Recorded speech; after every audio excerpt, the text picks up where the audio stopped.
I don't think Rajiv Malhotra needs any introduction here, but still I will say a few words about his book, Be Different.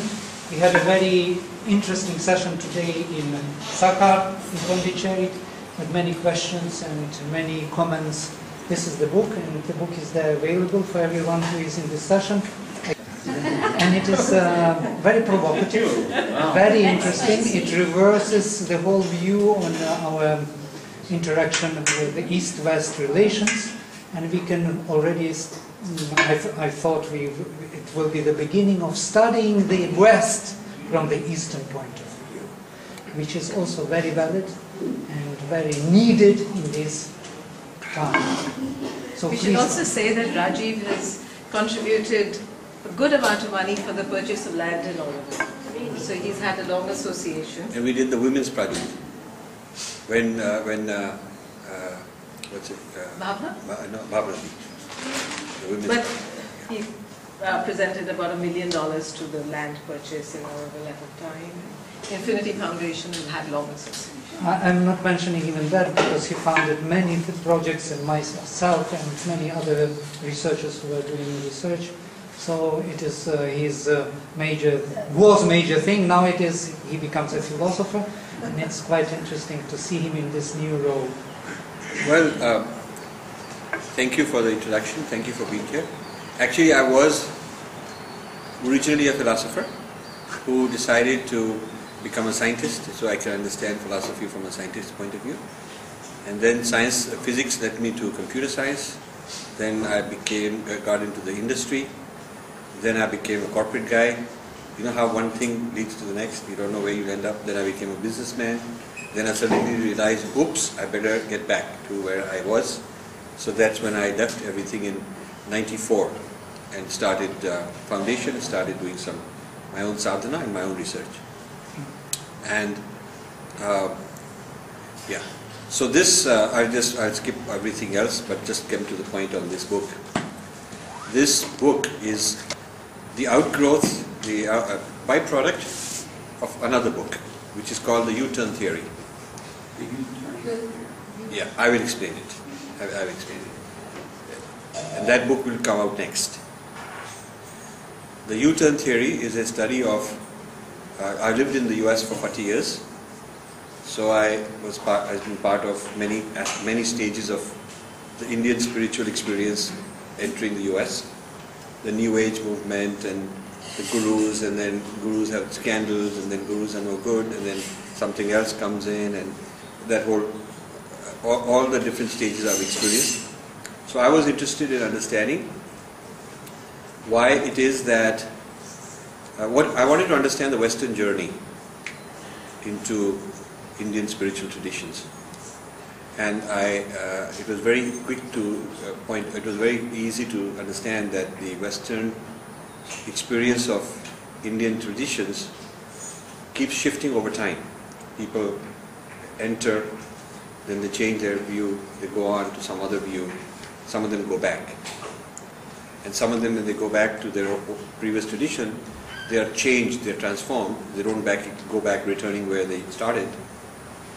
And they take back several things from the Indian tradition and leave several things behind, depending on what will fit. And then they they kind of come up with a synthesis. So let's say they left as a Christian, they come back as a Christian, but maybe different denomination, or they left as a Jewish person, they come back as that, or they come back as a Westerner who's an atheist, you know. And they're transformed by the experience that they've had. And I wanted to find out why they go back. What in the Indian spiritual tradition is such that they cannot just stay there? What would cause them to bounce back? And I interviewed a lot of people. I went to yoga centers where there's lots of Americans doing yoga. I went to ashrams, and both in India and in the US, and interviewed a large number of people over the last 15-20 years. And then I that is one input to this project. Another is I was in one of these places in Auroville giving a talk, And I was also interviewed, and that interview came in some local newsletter. I don't know, there's Bindu, there was a person called Bindu. She did an interview and it came in the Auroville something. Today. And in that interview, my top subject was how in the in the American Academy, because when I say West, my experience is only American, not European, because I don't know much about Europe. So in the American Academy, there is philosophy is not, Indian philosophy is studied more like a religion rather than in the philosophy department as a philosophy. And there's a big difference between in the American Academy between a philosophy and a religion. Or it's studied as anthropology or social sciences, but it's not studied as a philosophy per se. And yet, so much that is being borrowed from the Indian tradition into cognitive science, neuroscience, is not explained as such.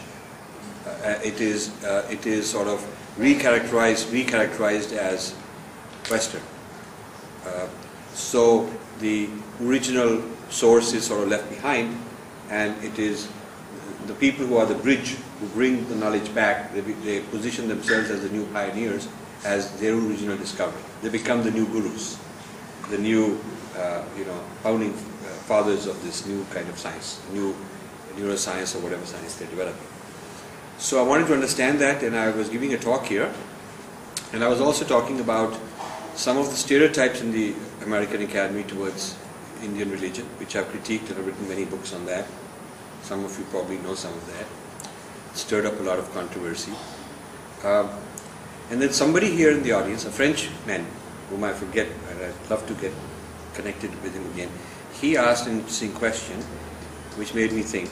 And he said, what made the West change in this posture towards India from once upon a time during the Romantic period? Voltaire and people like that were really in romance of India, and they were really in awe of India. It was the original homeland, and it was the great place, it was the paradise. They were called the Romantics, the European Romantics in the late 1700s and early 1800s. And so, why did that go away? Why isn't that there today? That was his question, and I could not at the time answer it. But I thought it was a very good question. So I started thinking about it, and I started researching Indology, European Indology, to see how the Germans, French, and the English studied Sanskrit and the Sanskrit texts starting from the late 1700s till the early 1900s. Over a period of about 150 years, a lot of major European universities had Indology and Sanskrit studies. But suddenly, after a huge amount was learned and a huge amount of mining was done, these departments were phased out. And now there's very few of those left. And but it's also easy to find out that, it's also easy to figure out that a lot of the knowledge they gained from the study of these texts gave rise to many European disciplines like linguistics from the study of Panini. And Vladimir has done a monograph on the influences of Sanskrit upon European thinkers.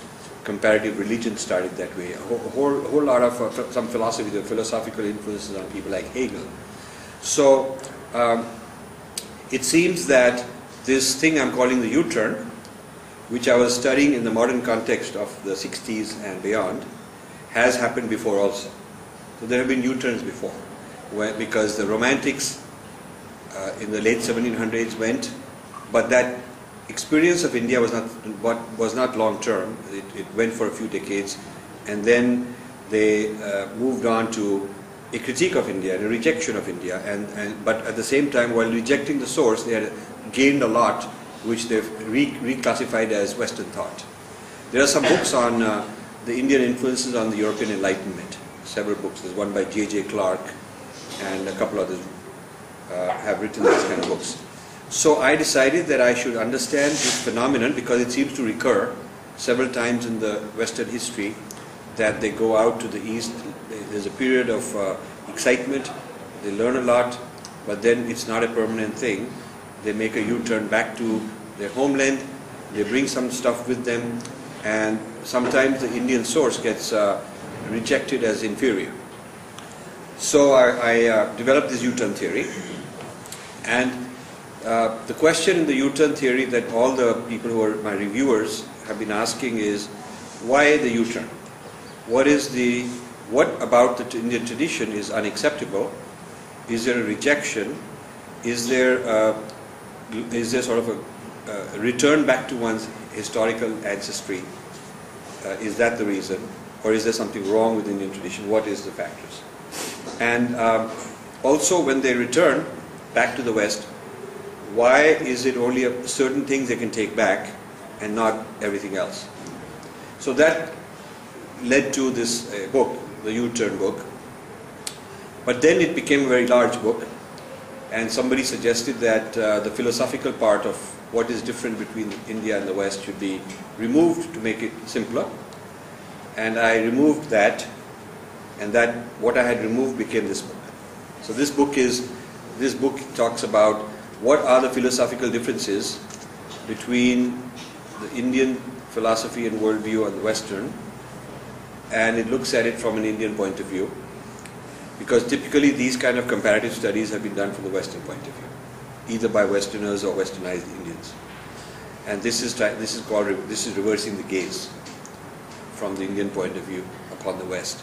So that's what this book is, to understand, what is unusual, different, peculiar, exotic about the West from an Indian point of view. Reversing the anthropology. Like if the Westerners were native informants, what would a person with an Indian gaze find interesting about Westerners? And I just want to preface that when I say Western thought, I'm not referring to every Western person, because many Western persons I know are more Indian than a lot of Indians are.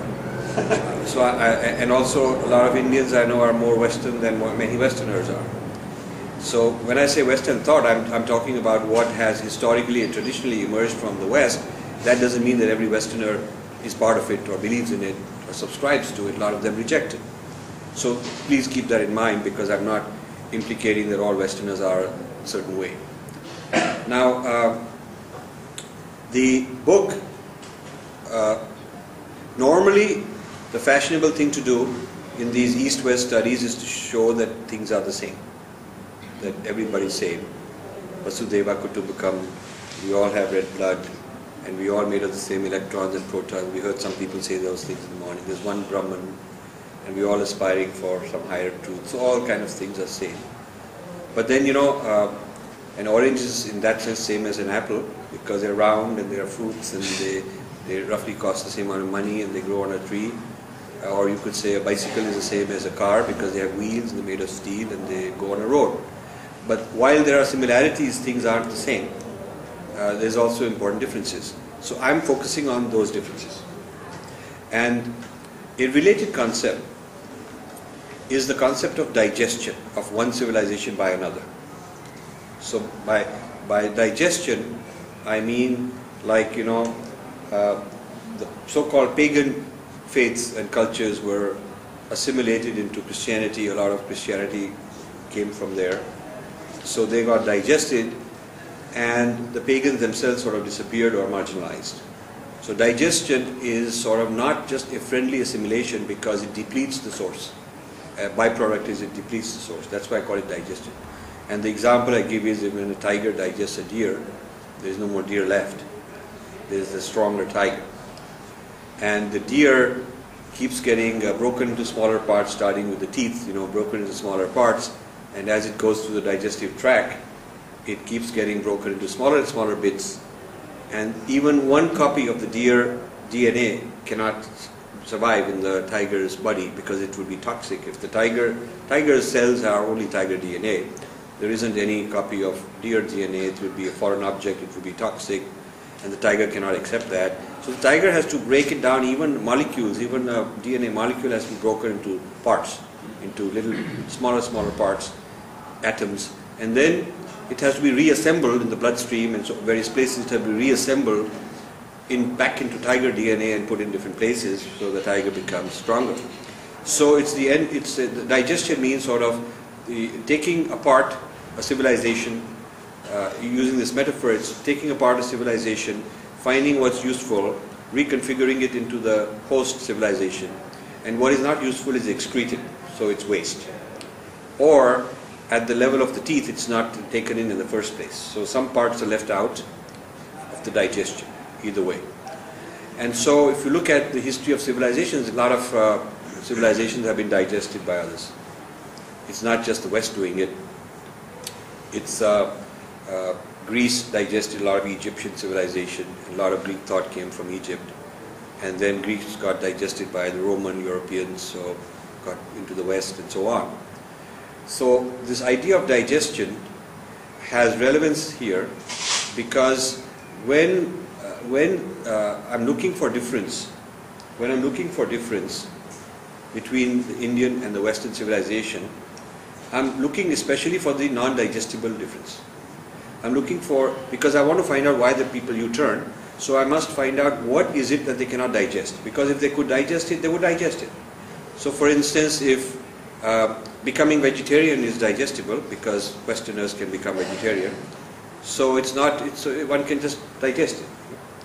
But there may be certain things that they cannot digest, and I want to find out what they are.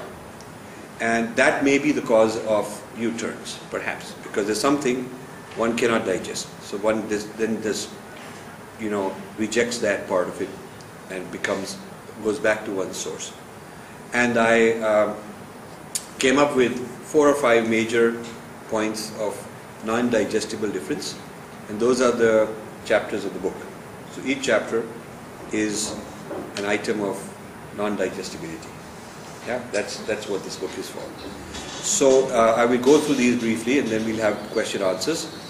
The implication of this is that if we understand where these boundaries are, as to how far the Westerner can go into the East, and then say I won't go any further, I want to understand why. What will happen if they go further? And a good tip came from T.S. Eliot's experience of Sanskrit texts, because he's very honest, and so he's not sort of hiding his U-turn. He's very honest. And T.S. Eliot was at Harvard and studying Sanskrit and reading many Sanskrit texts. And in his notes on Sanskrit, Upanishads and Gita, various texts, he translates some of those in the margin into English.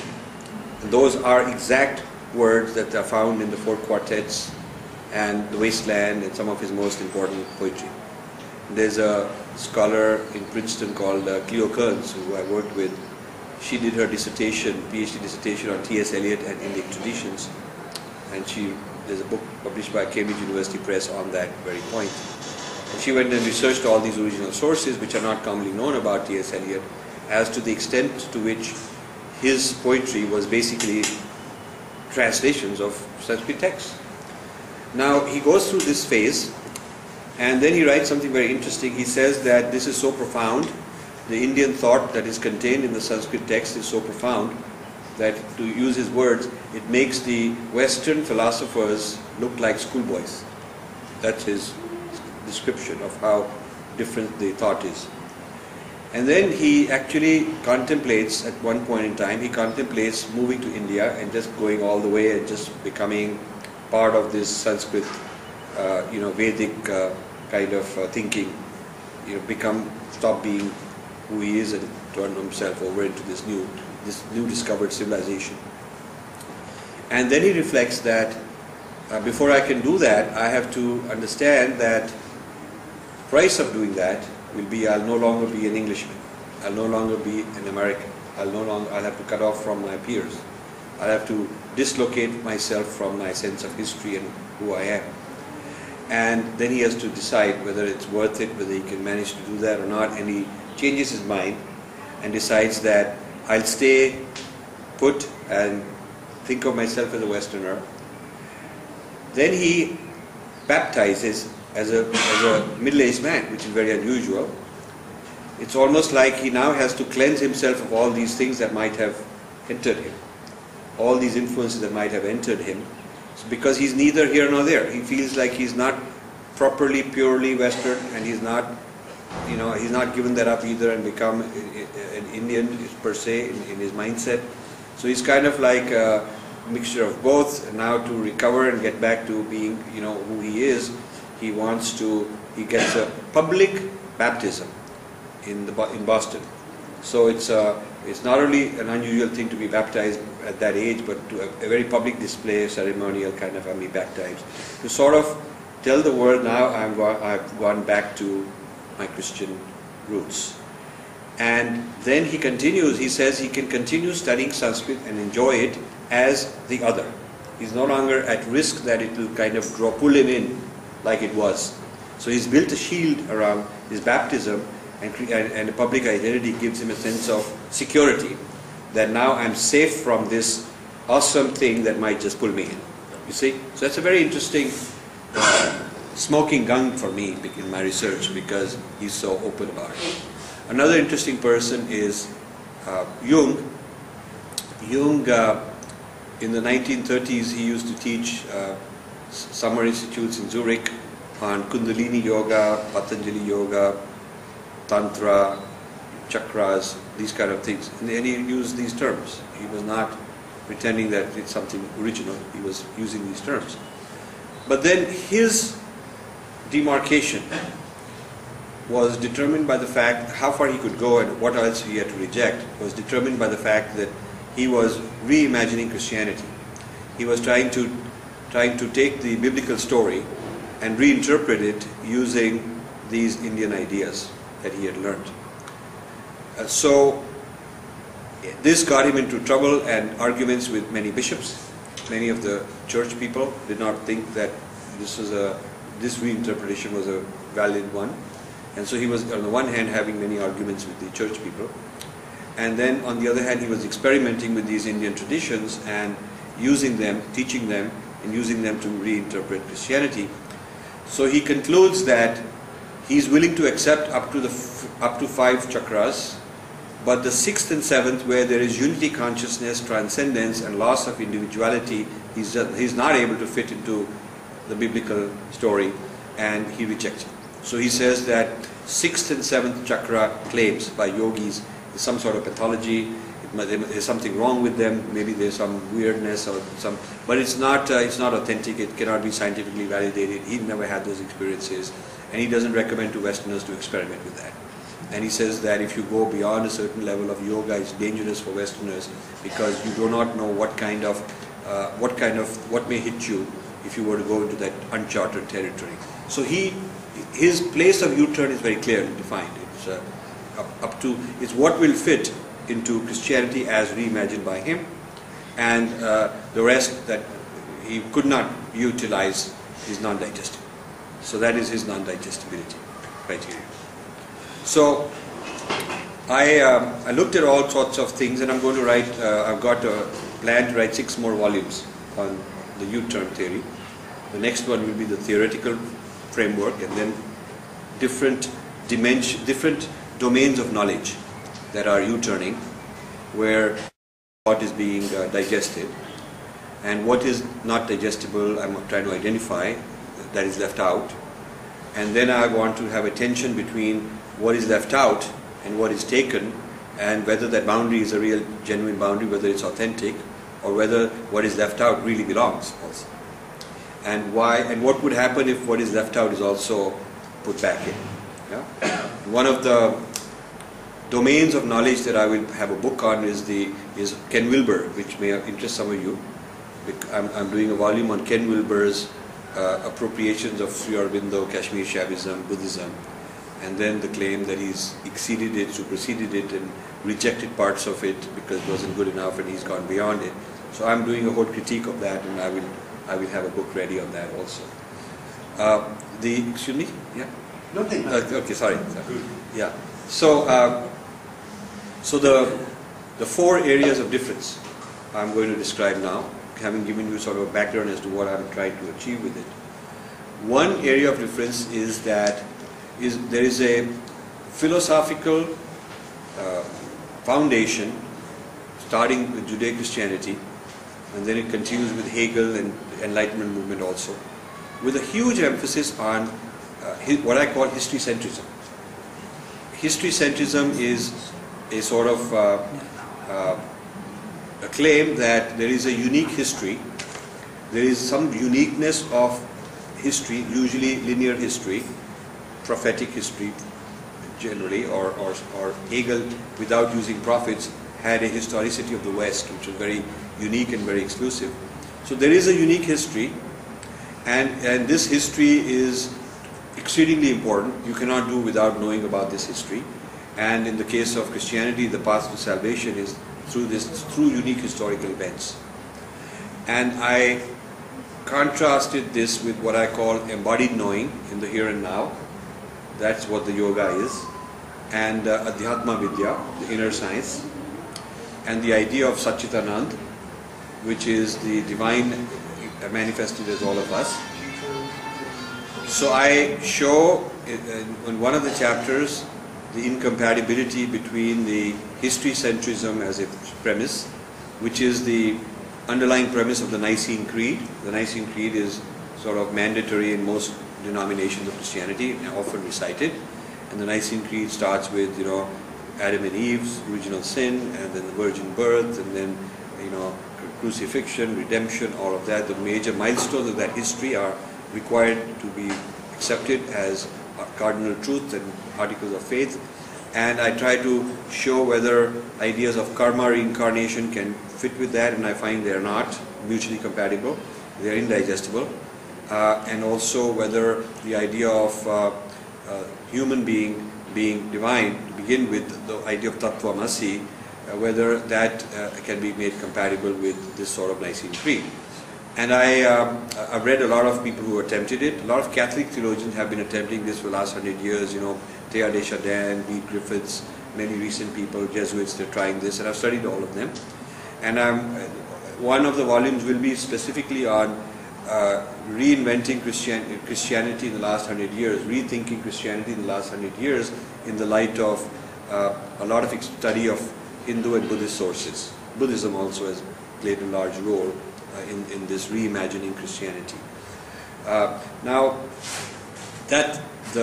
So therefore I'm not making the statement that Christianity has to be history-centric. It just happens to be. It doesn't have to be, but that's the way it's turned out to be, because of the power of the institution. And institutions find things more controllable if you can have absolute mandates and absolute things and unique things, exclusivity that nobody else has. So these are all instruments of control. And of course, I know that there are mystics, and I've talked about it in this. There are Christian mystics who have also had higher experiences and unity consciousness experiences, but somehow they've been on the margins and they've been persecuted sometimes or left out and not allowed to, not encouraged by mainstream society to build lineages over a long period of time. So it is not that there is something that in Christianity you couldn't be doing that, but it's just that it hasn't happened to the same extent as it happened in India.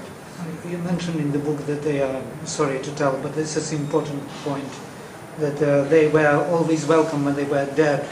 100 years afterwards, they were all canonized. Well, the saints in Christianity have to be dead before they can become a saint.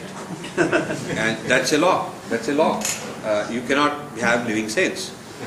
So I've looked at why is that so. And a living saint would probably threaten the institution. Because imagine if there is a corporate body, an institution, and there's the head of this institution, he's sort of like a CEO. But then there's this one man or one woman somewhere all by themselves who are enlightened. People are going to go there. And they're not going to go to some, institution. They're going to go to the person who embodies the truth, because this person is what we're trying to become. Whereas the institution is just sort of teaching you some historical stuff about what happened and so on. So this threat of a living master is a very serious threat. And so in the book I explain that either you have a tradition of living masters, in which case institutions will not build up very well. And in India you have that problem that when a guru is dead, the people fall apart and some other guru comes up and then they all go here and there. So after the guru, continuity is very difficult in the Indian system, because people are not drawn towards an institution. They are drawn towards a living master. And in the West, the church, being very smart, understanding that's the risk, have gotten rid of those people. And then when the guy is dead, you can declare them, canonize them, and now a dead guy doesn't talk back. You can fabricate whatever history you want, and the person is your property. You can put up a statue, and you can do fundraising in their name, and you can have their what are those things called? Their articles, you know. Relics. Relics. You can have relics, and that's your property. You can have a museum. You can put a ticket there. You can, you know, whatever. You can do all kinds of things because now the dead saint is good property. The living saint is a big nuisance, and a big pain, a big threat. So I've given all the reasons why one civilization went towards embodied knowing, living saint, living enlightened beings, Adhyatma Vidya evolving over generations and generations, so different rishis, different yogis experimenting, teaching others, and they experimenting further, like a laboratory of an inner experience. And the other civilization, not because there's something wrong with those people there, but because this institution is so powerful and considers that sort of thing to be a threat, so it has done away with it and later on turned them into products. So it's like the institution digesting a dead saint and turning them into some kind of an artifact, an ornament that has power, that gives them more power. That's what has happened. So the first point of contrast in this book is between the ethos of history centrism and the ethos of embodied knowing or Adhyatma Vidya or Satchitanand. And this is very important because those of you in Europe might not suffer this as much, but in the US I found that it's very difficult to get people out of that historical identity, also known as American exceptionalism. American exceptionalism is a term that we are somehow exceptional people, and from the founding fathers and from our European origins and back to Rome and back to Jerusalem, all of that, and it's taught, and all our kids, my kids are raised there, born and raised there, so they're taught this from childhood. And so this sense of history, this grand narrative of history is very large and very powerful in the US. And so this history centrism has the quality of exclusivity because history tends to be inviolable. So if you're claiming something that doesn't fit, if it fits, I can digest it. If it doesn't fit, then it's a cause for a clash. There's something wrong.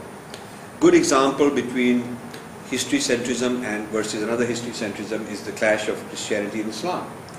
So you want to, this is not, you can say that they all believe in one God and they all have common stuff and all that, but the point is, why are they still clashing? And that's because the mandatory core requirement of one violates the core requirements of the other. Example, the status of Jesus is different and irreconcilable between the two. Jesus has to be Son of God in Christianity. Cannot just be a wise guy, a prophet, a yogi, or a rishi, because none of those will redeem the original sin.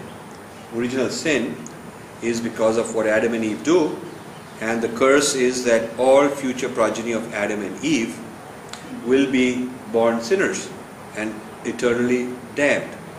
So the condition is so huge and so infinite that no amount of tapas by an ordinary human being is going to remedy that. You cannot solve such a huge problem which is sort of part of the mankind's DNA because of what Adam and Eve did, and so you cannot just fix it.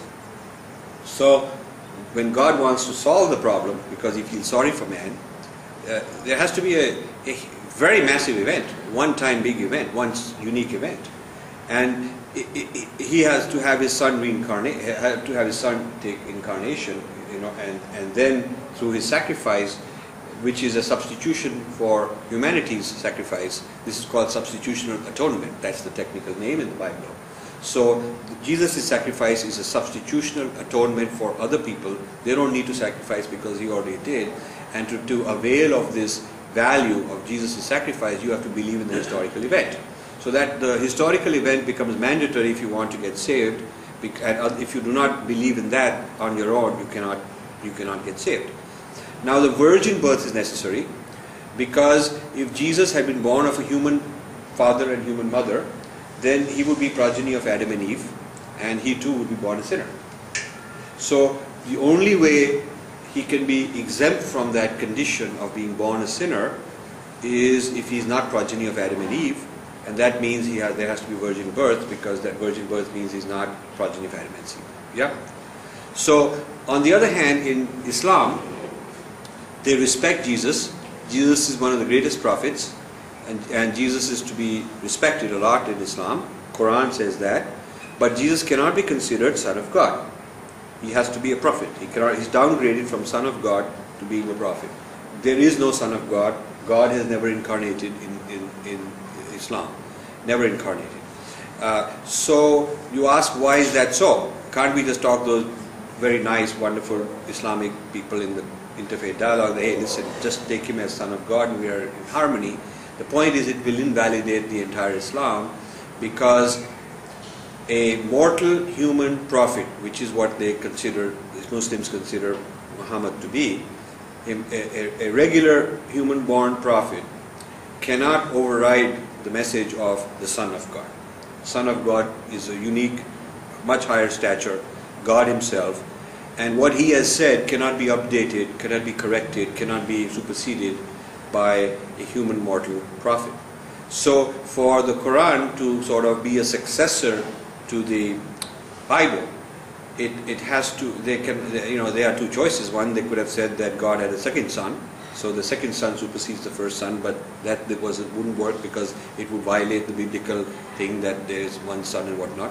So they chose the other method, which also violates the Bible's view, and that is to bring Jesus down from Son of God to being a prophet, and now you have a prophet being replaced by a newer prophet. So for Islam to work, the core condition of Christianity has to be violated, that he's Son of God. And for Christianity to work, you cannot accept that he's just a prophet.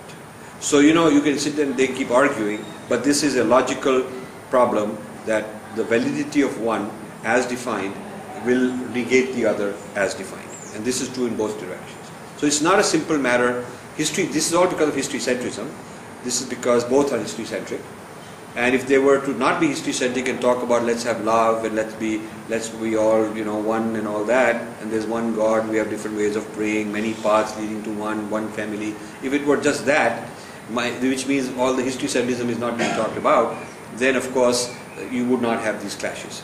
So a whole lot of the interfaith dialogue about oneness and harmony, you will notice very carefully in those conversations, they skip the history-centrism, whereas the history-centrism is the very DNA which keeps that faith together. And the history-centrism is absolutely necessary when they're preaching in the house of worship. And so this interfaith is a bit of a facade, because the real problem area is not really comfortable to talk about. So this is an example of a non-digestible difference, because the history, if people in the Dharmic traditions were to accept the Nicene Creed or the historical uniqueness of Christ, that results in negating all the avatars. That results in refuting basic premises of Dharma traditions. And on the other hand, for the Christian to accept that there can be any number of enlightened beings, and there is no limit to how many avatars there can be, means that rather than the essence being sinner and damned, the essence is Satchitanand. So what is the nature of the self is not reconcilable, because the ultimate self as a sinner and the ultimate self as Satchitanand are irreconcilable differences. I get visits from evangelists in my town. I live in Princeton, and so there's a local training ground, and before they send them off to places like India, they want to give them experience in the neighborhood. So they have to all go to the neighborhood, knock at doors and get experienced, and then when they're trained sufficiently, then they're sent off somewhere. So I recognize them because they're all extremely well groomed, they're very nicely dressed, and they're young people. There's usually 3 or 4 of them. So I can tell that that's who they are. When they ring the doorbell, I invite them, and offer them tea and talk to them very nicely and pretend like I'm this, guy who doesn't know anything, So they feel nicely welcome. And then they sit down and they small talk, they say small talk sort of things, curious little things. And I also engage in small talk. And then somebody among them has to break the ice and get to the point, And that's part of the training. How do you open? So somebody then typically says something like, have you heard the good news? And of course, you all know the good news is that the Savior has come to save you. And I pretend like I don't know, you know. So I say, what good news, you know, did the stock market go up? What good news? Good news. So then they feel, you know, wow, we got to really educate this guy. So they say, you know, good news, you know, we can all be saved, you know about we are Savior. So I say, saved from what? Because I want them to talk about sin. I don't want to say anything about it. And so we keep going around until, you know, they're trained to expect a different answer. They're trained that the guy will say, oh yeah, I've been saved. Then they'll say, how? And then they'll get it. Say, no, you couldn't have been saved because it was not through the Son of God. So they are trained. But I don't fall for that. So I kind of pretend like I don't know what is this, saved from what. And they say, from sin. I say, no, but I don't think I've done anything wrong. I don't think you've done anything wrong. You look like decent people. What have you done wrong, you know, that you need to be saved? So they're also thrown off a little bit. And then they talk about that there is original sin, and you know, one of them has to get into this heavy philosophy that we're all sinners, and the good news is that there is a Savior, and we've come here to tell you about the good news. So I tell him, oh wow, have you heard the Dharma good news? So they all kind of look like, no, we don't, Dharma good news, no. So I said the Dharma good news is there is no original sin and we're all originally divine. We're all Satchitanand. We're all originally divine. So that's the Dharma good news. And so I think the two are incompatible in the sense that in one case a doctor comes to you and says, I have good news that I can cure your disease. And in fact, I'm the only one who can cure it. That's good news to know. And then another doctor comes and says, I have good news, you don't have that disease. So there's a difference in the two kinds of good news. So this is basically in essence of one chapter which talks about the difference, the role played by historicity. And I've tried this in any number of American audiences. I have tried this in, after 9/11 they asked a representative of each faith to come and give a talk to the government leaders, top government officials, because the government decided to sensitize its people about other faiths, because there was this belief that we need to know more about other religions, and we are this isolated from other parts of the world, and we don't know enough, and we need to, because 9/11 reminds us we don't even understand anybody else. So there were people from different religions brought to give some seminar, and I was asked on Hinduism to give a talk. It was a big auditorium, several hundred people. They were all government official, lawyers, and you know, senators, congressmen, well-educated class of people. And rather than telling them Hinduism is this, that, and this about Krishna, or this about this one, that one, I basically wanted to ask them some questions. So I started by asking, how many of you, what do you think will happen to your religious life if history is lost? In other words, suppose there is no history, for whatever reason. You know, maybe you're raised in an island somewhere, nobody taught you history. Or history is falsified. Or history somehow magically all records are lost. What happens to your ability to be a religious person?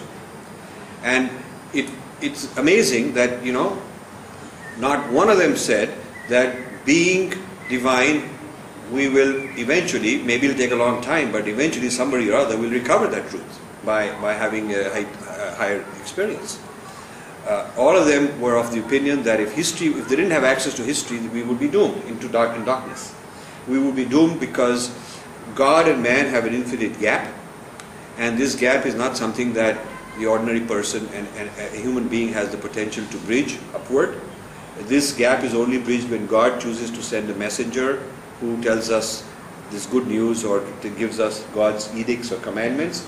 So it's a top-down system of communication, and in this top-down system of communication we have people called prophets, and therefore we have to study the history of those prophets, what they said, what they did, what God said to them, and the study of the historical record of the lives of these prophets is the messages of God that we have access to. Otherwise we have no access to messages of God possible.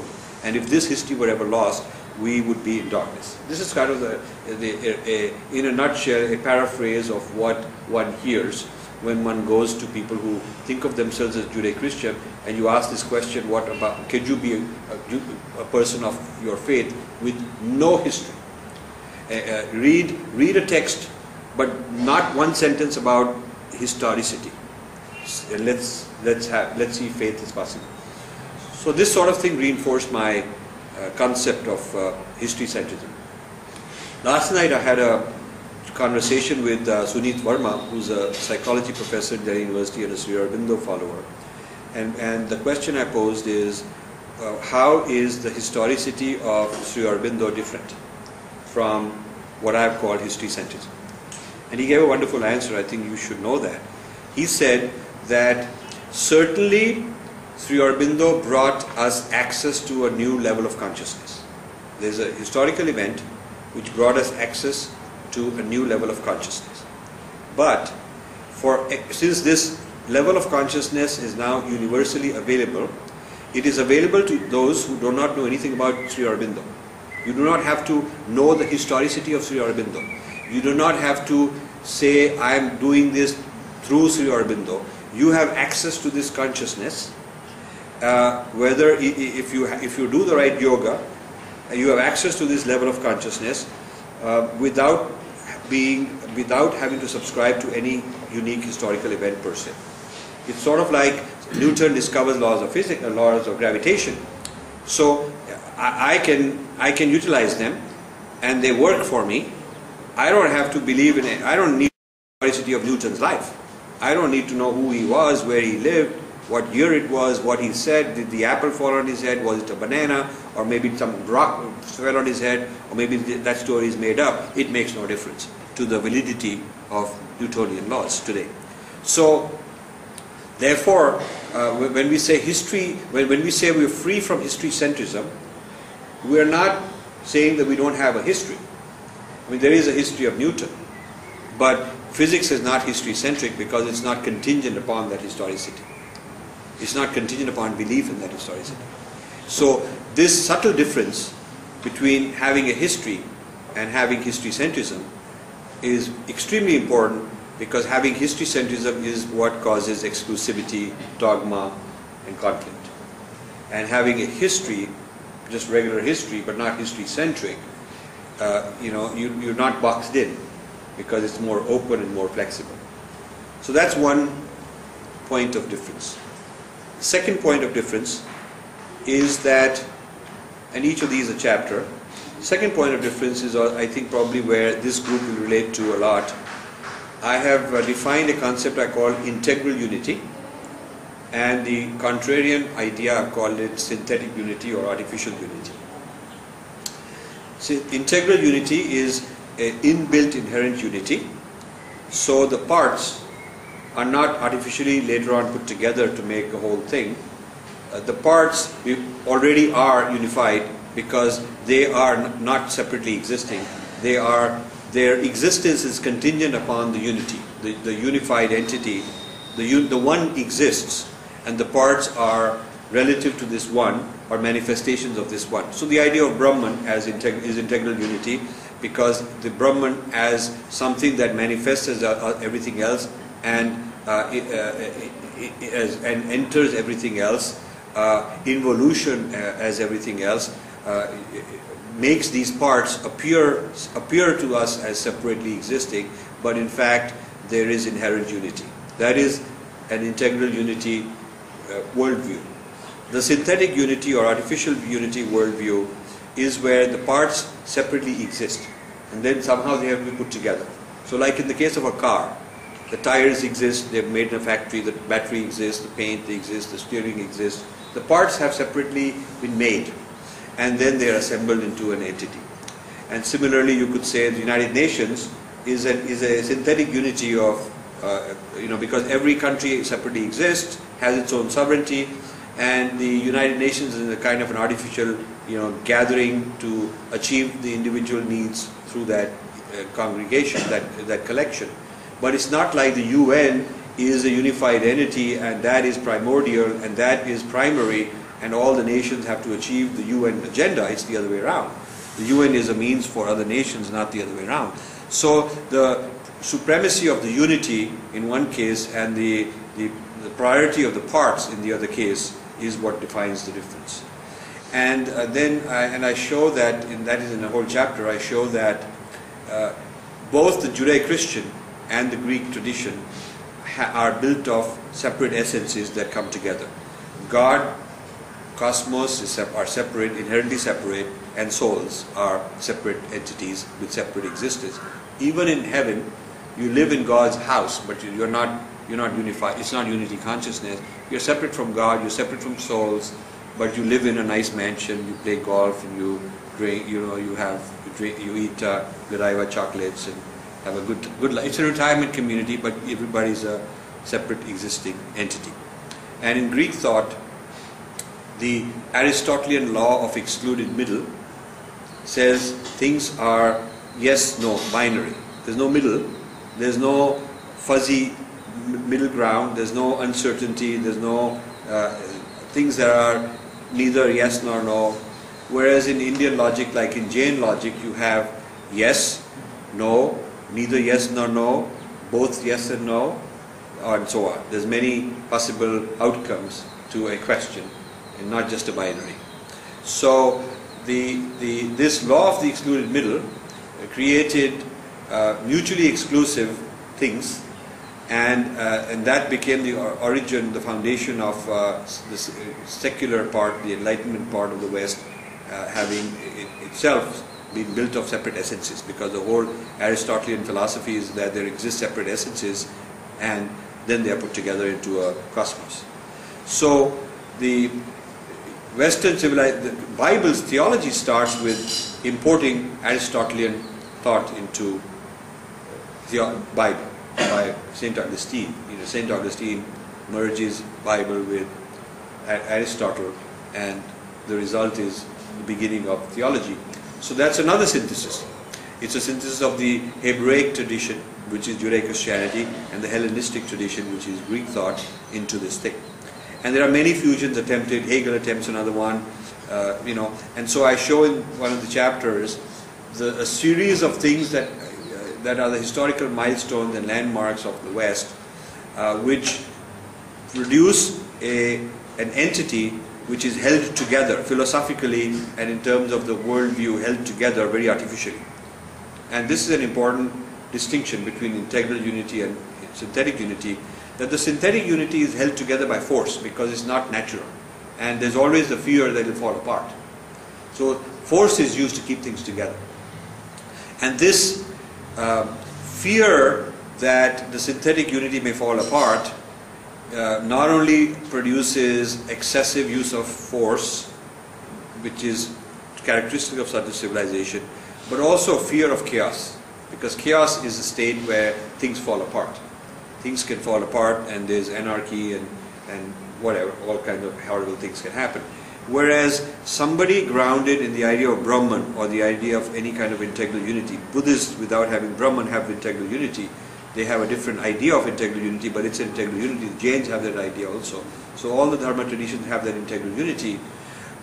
Somebody grounded in that does not have to fear that things will fall apart, because how can things fall apart which are, when there is already oneness? That's the original nature of reality to begin with. So ultimately nothing can fall apart. Ultimately it can appear to fall apart, but what is the ultimate reality? It cannot fall apart. That's how strong this unity is. So the next chapter, which talks about the difference, is called Order and Chaos. And Order and Chaos is an interesting chapter because it deals with the Western fear of chaos and the Indian comfort with chaos, relatively speaking. Comfort with chaos. I have a discussion group with 2,500 people discussing this book. Somebody just last week posted, or a few days ago posted, that Oprah must have read this book because Oprah just came to India and she made a statement about how people are all comfortable with chaos and stuff like that. Almost, and he put her statement and he quoted from the book. It's almost the same stuff there. But anyway, this idea emerged first as a speculation when I was running projects in the US, and I had Indians and I had Westerners in project teams, and maybe you see that here also. And when there's a project meeting, The Indians are all talking to each other, having many conversations at once. So 1 is talking to 2, and 3 is talking to 4, and 5 is talking to 6 and 7 at the same time, and somebody is involved there talking to this guy and that guy. So it's all complex, multi-parallel processing going on. And the Westerners are very concerned about that, very upset about that, some of them. And they like linear, one person talk, one person resolve, make a decision, number 1, put it down, item 1, then item 2, like that. So I didn't realize this until I came up with this experience many times, that a project meeting would finish and all the Indians would go off and do it. They're very comfortable, they know what to do, they know it. Because they've filtered out all the different things were said and made them fit in their own mind about what has to be done. But always some of the Westerners would come to me later on and say, I'm thoroughly confused, I have no idea what happened. I couldn't make sense of what was going on. So I would then have to have a second meeting for their benefit and put it down in a certain way. So then I learned that to bring harmony, I should have 2 meetings. I should one have a free-for-all meeting, let them all talk, brainstorm, blah, blah, blah. And then I have to be the bridge who have to take notes in a certain way. And before the meeting's over, I have to make sure that we put it in a linear, sequential, chronological fashion, and then everybody knows, everybody's happy. So I started doing this. And, They have 2 forms, brainstorming first, yes, and then to order it. Yes. So first is what the Westerners would be, I would say, okay, this is the chaos section. So just let it be, don't worry. And then we'll order it. Now this has been my experience for a long time because I ran many projects and corporate groups and I found this a behavior pattern. And then but it crystallized during the Kumbh Mela. I went to the Kumbh Mela and it's a huge thing, and the Naga sadhus, they are the ones who don't wear clothes, they go for the dip. So the head of the Naga sadhus invited me to be his guest. His umbrella thing is called Juna Akhada, and they have several lakhs, which means several 100,000 Naga sadhus in that thing. And they're all chaotic by Western standards. They live in little groups, they do all weird things, they all defy norms, that's their way. And they are the prestigious, privileged people who get the first honor of dip. That's the society looks up to such people. So the head of that invited me, and this was an amazing experience. I actually have a film because I took this little flip cam and I filmed a lot of stuff. And I haven't put it up on YouTube yet. I need time to edit it. But it was an awesome experience, and I took a dip with these Naga sadhus, and I stayed in their camp and all that. Quite an experience. So after this is over, I was saying my goodbyes and thanking the head of this, the head person for his hospitality, and my taxi was waiting. I was all packed and we were sitting in the taxi. I just went there to give my thank you. And there was an American TV crew interviewing him from ABC News. There's a show on Sundays called Sunday Morning. It's a very popular ABC show. And they were doing a documentary on Kumbh Mela. So, since this head guy was being interviewed, he said to them, why don't you also interview Rajiv? Maybe he'll have something interesting to say. So, because they were interviewing, they wanted to know, they had questions, and he was doing his best to answer them. I could tell that he was being very polite and nice because they're asking these questions, and so he felt that maybe I'll help out. So these guys came to me and said, do you have 5 minutes? We just need 5 minutes of your time. And they had a very organized, a huge team, and they had the satellite dish and a big van and a very big scale operation. So this 5 minutes turned into 3 hours because of the discussion we had. And when the final event was broadcast, most of it was my discussion actually in the event. Of course, I wish they'd give me the raw footage because so many interesting things came out, but they have a policy against giving raw footage. What you view is what you get. So their question was one question, and that took all this discussion for a long time. The one question was, we've been here for a month, and we've been going around asking everybody the same question, and that is, how do we explain to the Americans what is the meaning of all this chaos? That was the question. So could you please answer that, they asked me. So what I told them is this. I said, the American mind is simple. This is very complex. American mind is linear. This is parallel. American cognitive system can handle a certain amount of things hitting you at a time, and you can keep track of it. And this is cognitive overload. This is like you've been hit with so much that you don't know what's going on, so your system crashes.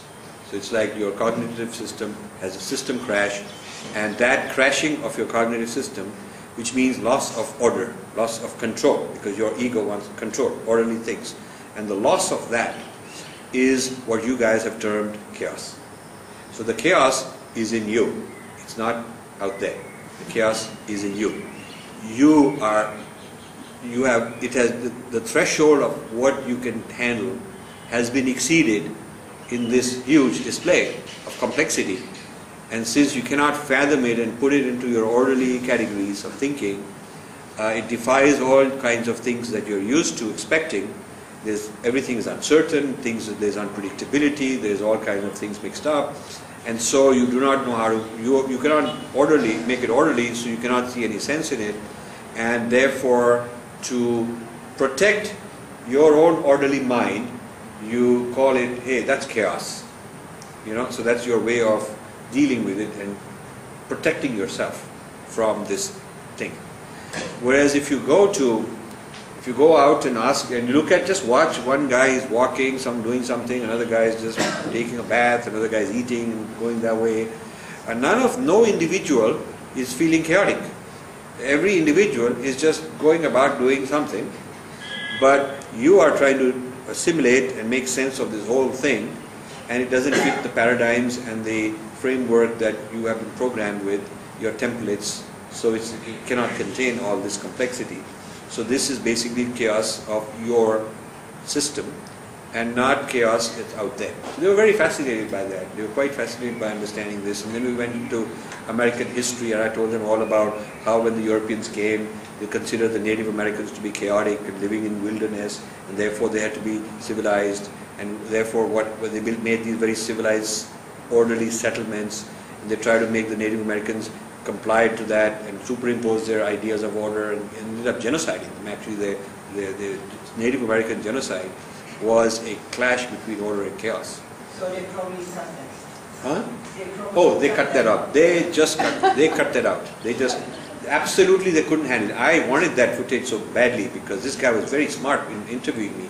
But there's a person who makes the footage who's really sincere. But there's boss, and there's boss's boss, and there's somebody has to make sure that this is okay for people to listen to. So this was an interesting chapter, and the cover of the book is actually opposites. These are the devas in the churning of the ocean, Samudra Manthan. These are the devas, and these are the asuras, and this is the spindle with the snake wrapped around it, and this is the story of creation, that opposites struggling, each pulling its own way, and that churns the milky ocean of creativity. That's how things are created. That's how things come. So opposites in mutual tension is not a bad thing. It's not that one has to be annihilated. There is nothing equivalent to Jesus will come back and annihilate Satan, and that will be the end of bad things happening. Because in the Indian idea of cyclical time, this universe will end, and another one will emerge, and things will start again. And the devas and the asuras are always there. It's not that the devas will have one final victory and finish off all the asuras forever. It's never going to be the case. It is not that there will be just good and not problematic things. There is Dharma and Dharma, and it keeps popping up, and it's our job to keep the Dharma under control. You want the chaos under control. You do want the order to sort of have an edge and keep things together, but that is not that you want to eliminate the chaos or eliminate the disorder or things that are troubling you, because you cannot ever achieve that. So I go through a whole lot of examples and also quantum physics talks about the uncertainty that's built into the universe as the very nature of reality. You cannot eliminate that kind of chaos or disorder. That is part of the way things are. So the Indian ethos deals with these things very comfortably.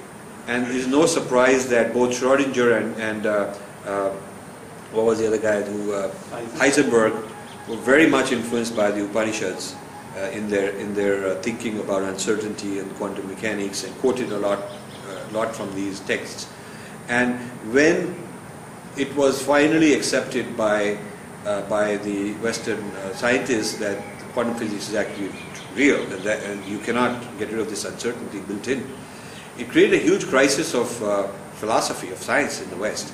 But the Indian philosophers felt validated. They felt that this is how this whole idea of consciousness playing a role, and the objective reality is not really reductionist and Newtonian, is sort of very nice for us to know, because it sort of fits very nicely into our framework. So I discuss all these things in that chapter on order and chaos as one of the very important distinctions between the Indian and Western approaches, metaphysical approaches. And there is also a book I came across by an author, an American historian called Andrew Rotter. He's an American historian, and he got declassified documents from the Johnson era and Kennedy era, Nixon era, on what the secret communications in the US had to say about India. And he came up with chapters, a huge book, explaining what was strange, peculiar, weird about India that bothered the American decision makers during the Cold War. And it was basically chaos. It was basically that if they have so many million gods, then you cannot trust such people because they have moral uncertainty. And monotheism means moral certainty. There's one truth, one God, whereas if there's all these gods, you don't know which God will now give him the inspiration. He may make a deal with me, and then some other God may inspire him to do something else. I cannot trust such a person. India would make an unreliable ally. This is very, the documents are so interesting. And then what are the images that are played in the American media at that time?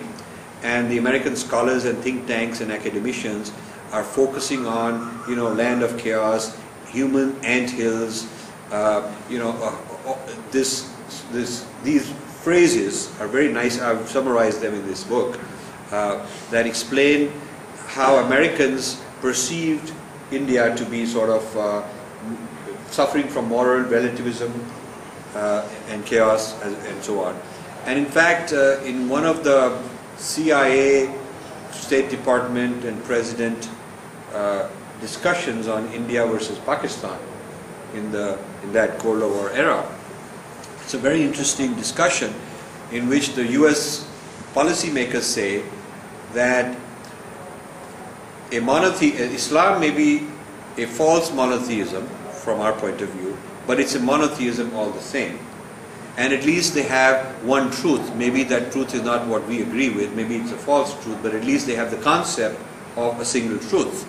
And so if they are an ally, and once they agree to something, then they'll be a reliable ally, and we can trust them because they have moral certainty. Now, of course, history will tell you that maybe that's not exactly how it happened. Yeah? But this is very well documented, that this, for instance, India is non-aligned, which means they don't have a sense of right and wrong because everybody's right, this is right, that side is also right. And the Americans very ticked off with this sort of mindset that, we have to deal with these guys. And also, they have different truth when we talk to them. And this bothered the British also, because the British felt that they said that Hindus are pathological liars, because when you ask them a question, then when you ask another guy, he tells you something else. When you go back to the same guy, he changed his mind. So then they asked, in the late 1700s, they had a panel to figure out what is the Dharma. They wanted to govern by Hindu laws. So William Jones is considered the person who has discovered the Dharma, the laws of Hindus, as if this is his discovery. And what he did is the first council of Pandits did the truthful thing. they concluded, before William James, someone else, they concluded to the East India Company that Dharma is contextual. It is not like commandments. It is not 10 commandments or something. It's very contextual. So what is the right action is highly contextual. And what may be right in one situation will be in another situation. And what may be right in one part of the country, the customs of another part of the country may be different. So depending on the context and depending on the circumstances, there is a right action to take. And this was considered no good by the British, because you just cannot govern people based on something like that. And so they rejected, they disbanded this group and fired all these guys. And then William Jones took up the exercise of creating the laws of the Hindus. The first edition was called Laws of the Hindus. He published a book in England in 1700s, late 1790s, someday.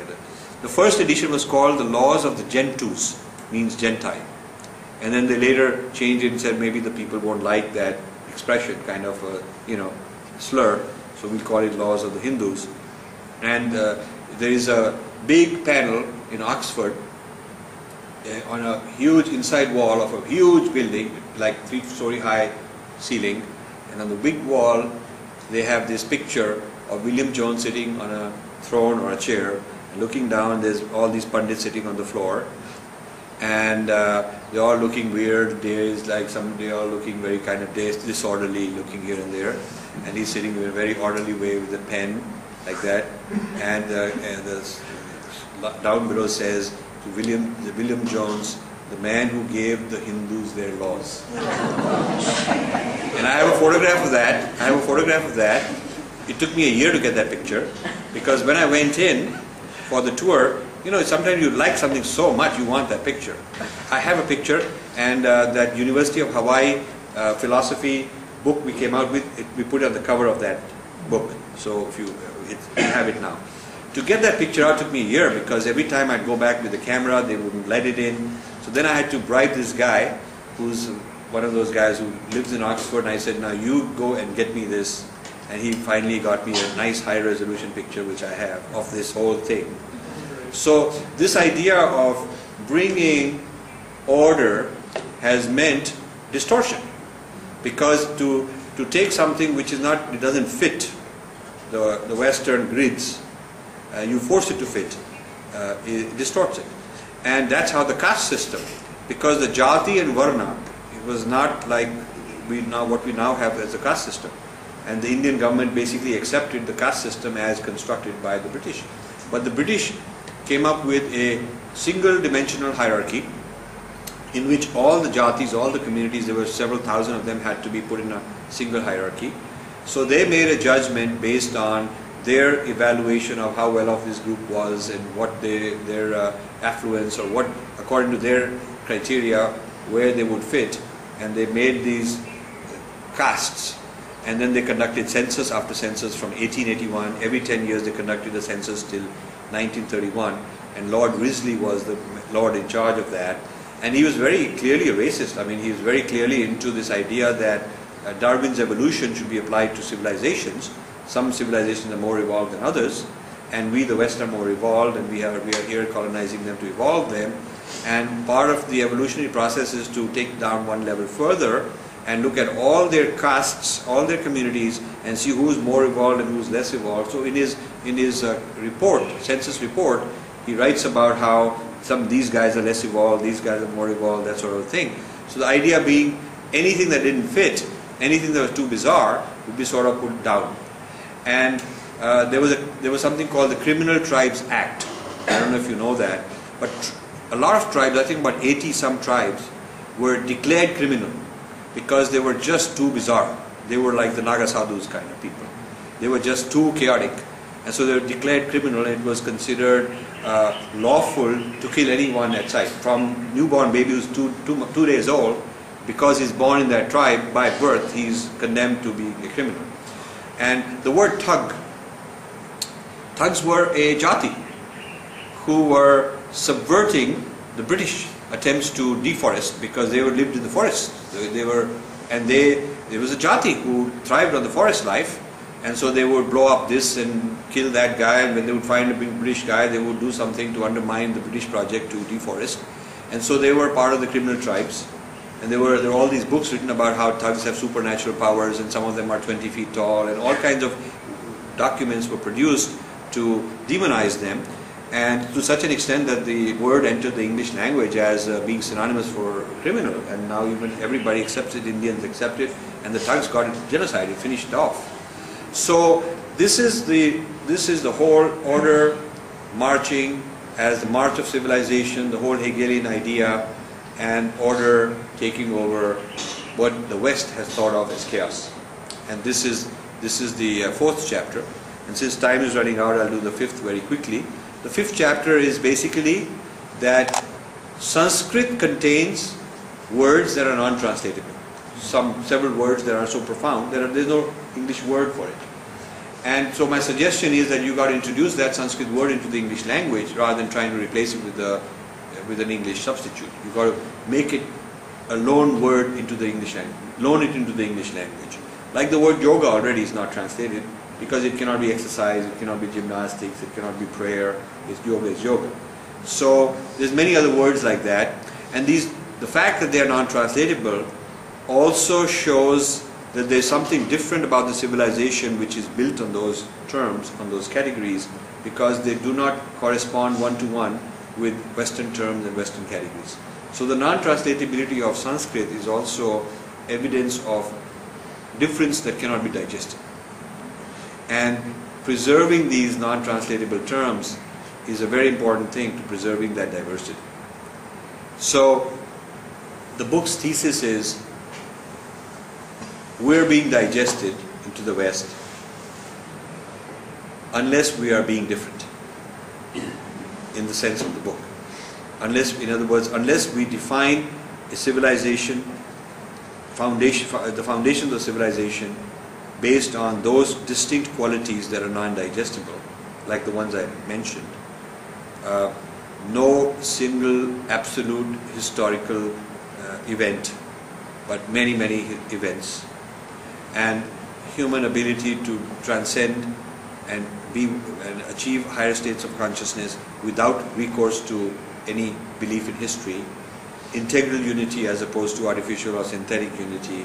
It's a very big difference. Comfort with chaos, or what is considered chaos to the West, is normal, and there's no fear that this synthetic unity will fall apart in chaos. So we can be relaxed about it because nothing can go wrong. That sort of thing, comfort, and then the non-translatability of Sanskrit words, certain Sanskrit words. These taken together comprise my thesis on what is truly distinct and different, and preserving these differences prevents being digested. So that is my thesis. Thank you very much.